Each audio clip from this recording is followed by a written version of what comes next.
اس دعا کے جو راوی ہیں وہ سیدنا عثمان بن عفان رضی اللہ عنہ ہیں.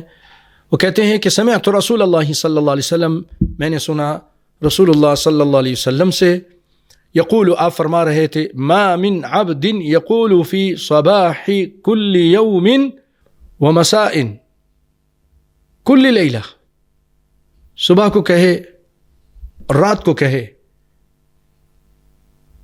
کیا کہے؟ بسم اللہ الذی، یہ دعا میں ذرا آہستہ کہوں گا، بسم اللہ الذی لا يضر مع اسمه شيء في الأرض ولا في السماء وهو السميع العليم 3 مرات، 3 مرتبہ.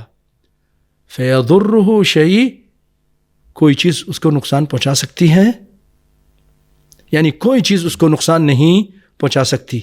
اس کو امام ترمذی نے اور امام ابن ماجہ نے نقل کیا.